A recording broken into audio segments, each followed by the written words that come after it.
Halo, halo, ketemu lagi dengan Budi Alyong.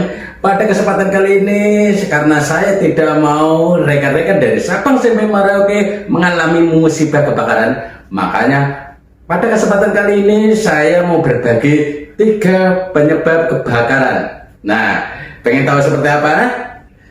Ternyata simple dan kadang kita tidak sadari bahwa itu adalah penyebab kebakaran. Nah, saya sudah lakukan, contohnya sudah saya siapkan. Saya eksperimen dengan ini untuk memberikan contoh. Begini kayak ini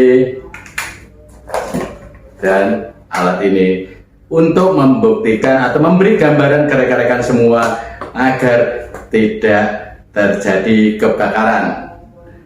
Nah, untuk itu biar rekan-rekan saudara kita dari Sabang sampai Merauke tidak mengalami hal tersebut, musibah tersebut, minta tolong like, komen, subscribe, dan share ya, biar teman-teman kita, saudara kita tahu dan penyebab kebakaran ini. Terima kasih, monggo dilanjut sampai akhir.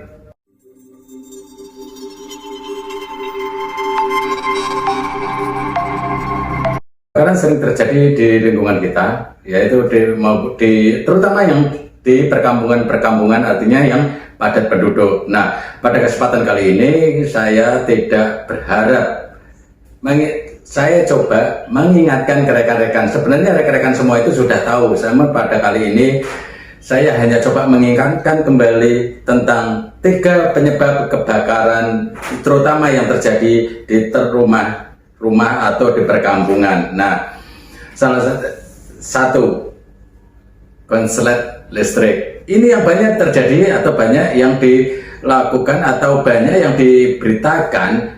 Contoh nih, pasar kebakaran, efek konslet listrik. Bener gak sih? Nah, kedua, kompor. Bener gak sih? Kompor bisa menimbulkan kebakaran. Berikutnya, kelalaian. Nah, kalau kelalaian juga sama. Bener gak sih? Kita lalai, kita tidak waspada, kebakaran terjadi. Nah, saya coba mengenai dari belakang, mengenai kelalaian. Nah, karena untuk yang poin pertama, konsleting listrik, saya sudah lakukan beberapa hal mengenai penyebab konsleting listrik itu. Nah, kelalaian memang kayak mungkin bisa terjadi, dan mudah-mudahan dari rekan-rekan saya dari Sabang sampai Merauke tidak mengalaminya. Nah, kelalaian contohnya bisa terjadi karena mungkin dari obat nyamuk, kita nyalain obat nyamuk, atau faktor-faktor lain. Contoh juga korek api. Kita naruh korek api dan itu ternyata dekat dengan lampu atau di atas kulkas atau mendekat, itu kan panas. Nah, isinya korek api adalah kebanyakan gas untuk zaman sekarang. Kalau model lama, model kayu itu kan udah nggak ada lagi. Nah, itu kadang-kadang suka nggak suka, mau nggak mau itu bisa meledak karena faktor kepanasan. Gas dipanasi itu meledak. Itu salah satu contoh kelalaian yang kita sebenarnya sudah tahu, cuman karena lalai itu bisa terjadi. Contoh lain, percikan. Nah, tanpa sengaja anak-anak mainan korek dan segala macam, ingat anak-anak kita perlu perhatikan juga. Kadang-kadang iseng usil. Nah, seperti anak saya dulu yang waktu dia masih kelas 3 SD lah, paling telat itu. Sebelumnya dari kecil dia suka nyolong korek saya buat buat bakarin kertas. Nah, itu salah satu contohnya juga. Nah, cuman setelah kelas 3 dia udah mulai sadarin, karena ya kita ingatkan gitu loh. Faktor kelalaian yang lain mungkin menginjak ke poin nomor 2, yaitu mengenai kompor gas. Nah, ini sebenarnya kalau menurut saya itu penyebab kebakaran karena gas itu ada 2 faktor. Contohnya kita lupa matikan kompor gas. Nah, itu sebenarnya kan penyebabnya atau bisa terjadinya kebakaran itu kan karena mungkin yang dimasak atau yang dipanasi itu kan mungkin habis. Nah, sehingga itu jadi bakar dari beda pancinya ke air wajannya kan, ini yang sebenarnya bisa menimbulkan kebakaran karena ininya, bukan karena kompornya terus ngeluarin gas bocor atau bukan salah satu poinnya. Tapi kompor juga bisa menimbulkan kebakaran. Nah, contohnya sebenarnya gas itu di regulator itu sudah ada pengamannya.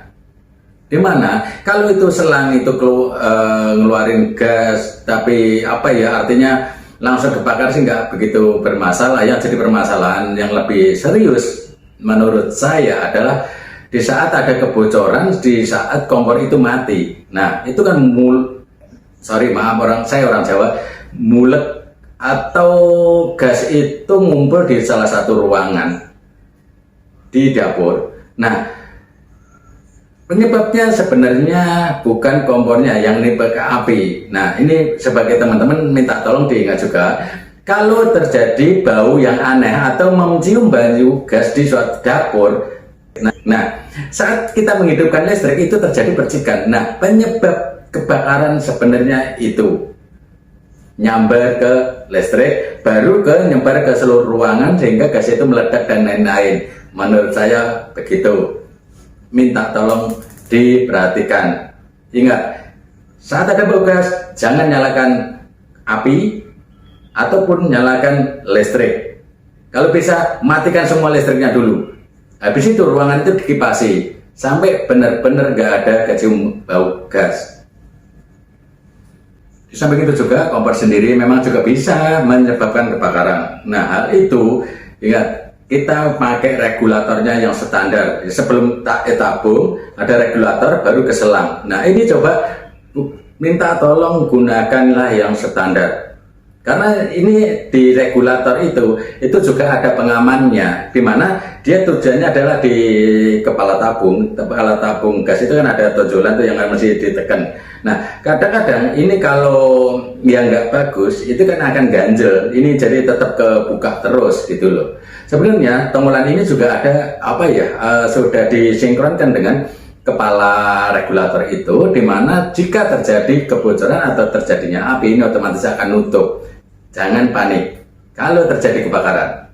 Nah sekarang sudah saya siapin 4 kabel NYM kap batangan, kemudian yang 2 ini NYYHY serabut. Nah kita bahas satu-satu. Nah tentunya tetap poinnya, kapan kita pakai besar, kapan kita pakai kecil, mengacu kepada isi ukuran. Itu artinya di situ.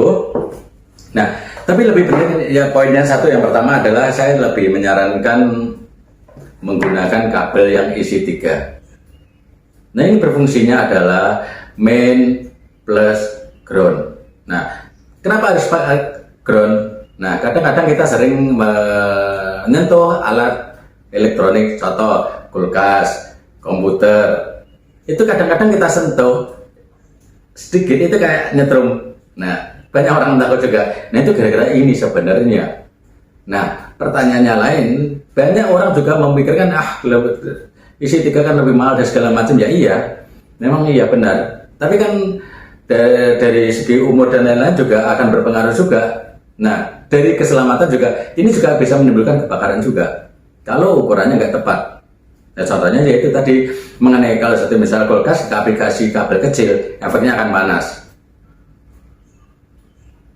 Itu loh.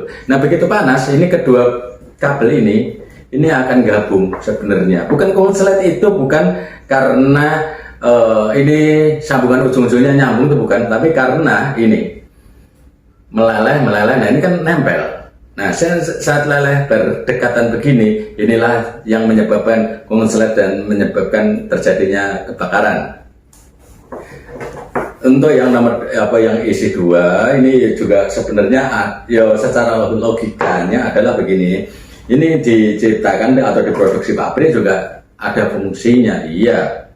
Yaitu di saat kita memilih kabel itu tentunya memikirkan juga mau dipakai untuk apa dan mau dipakai untuk berapa lama. Karena terus terang aja kalau untuk dipakai umur yang lama dan kontinu atau terus menerus, contohnya kayak kulkas kan nggak mungkin dimatiin sehari, mati 1 jam 2 jam aja kan nggak mungkin gitu loh. AC ada yang nyala 24 jam. Nah, kalau mesin cuci hanya sekali-sekali tidak nyala, yang artinya dari situ harus diperhatikan, harus dibedakan kapan saya harus pakai kabel yang mana, 2 atau 3. Tapi kalau jalur utama di dalam rumah tangga harus 3. Saran saya 3. Grounding penting. Nah, selanjutnya mengenai kabel NYY, HY atau serabut. Nah, poinnya dulu, serabut dan ini juga berfungsi masing-masing, artinya memiliki tugas dan fungsi masing-masing. Keduanya memiliki kekurangan dan kelebihannya masing-masing. Contohnya, ini untuk di dalam indoor atau di tempat yang yang banyak lekuan, ini lebih cocok. Nah, tapi untuk di ini kurang cocok. Kenapa? Kalau kena teka-teko ini bisa patah di dalam atau bisa lebih gampang patah. Ini juga akan berpengaruh. Nah, sebenarnya saya udah mau coba taspen. Sebenarnya saya mau beli taspen yang ada baterainya. Di situ sebenarnya kondisi seperti ini ada arusnya atau enggak, itu bisa ditempelin ini dan ini bisa bunyi. Kalau ada arusnya dia bunyi. Nah, begitu, seperti itu.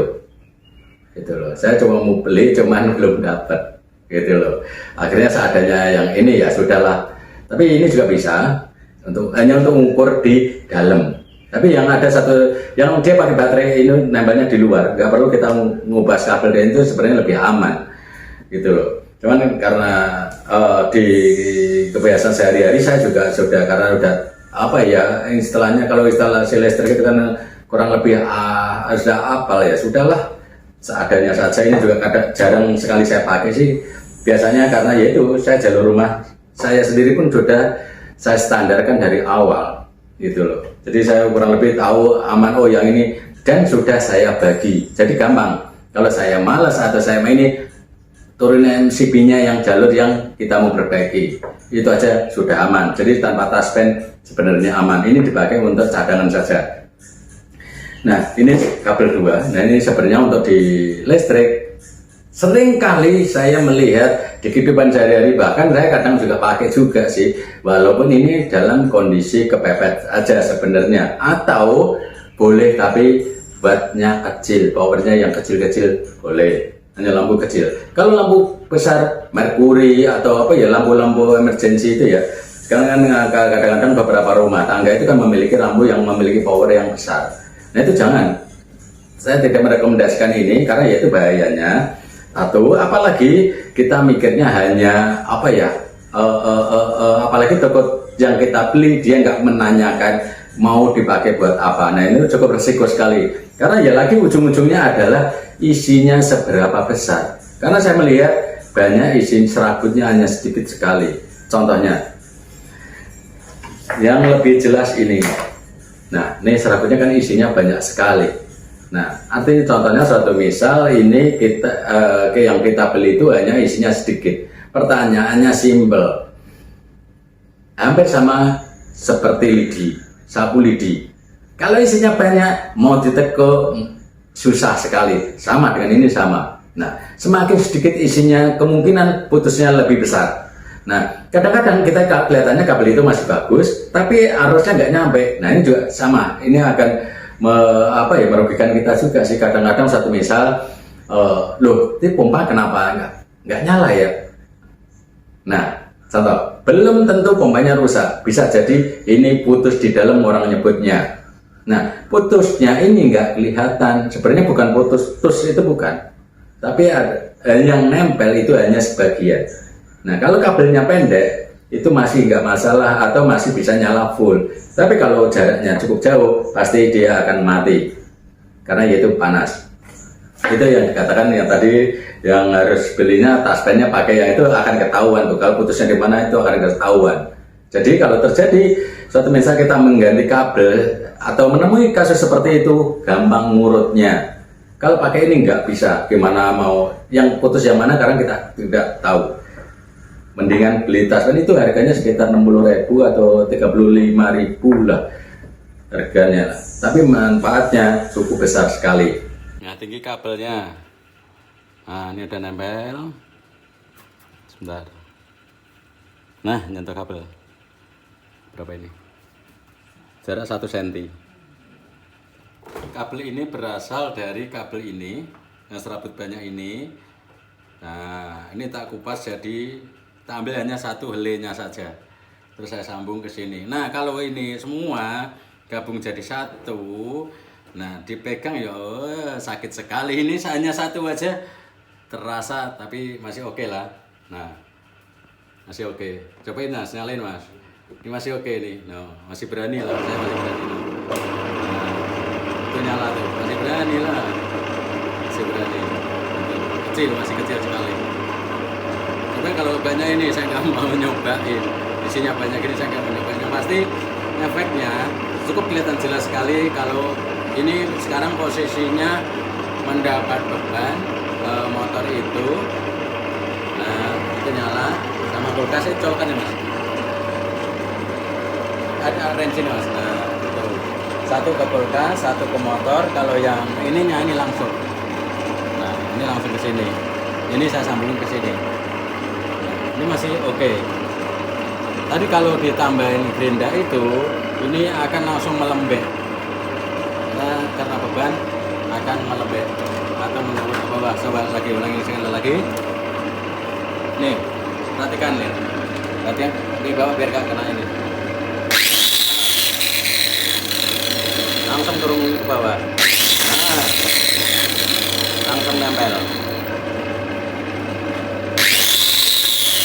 Langsung nempel. Nah, jaraknya udah. Kita lihat.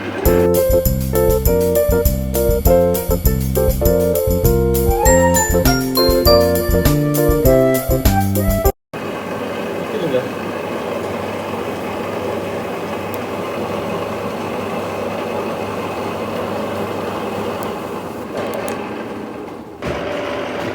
kan. Nah, kalau ke sini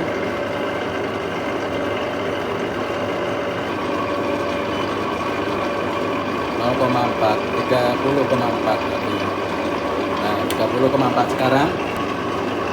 Sama.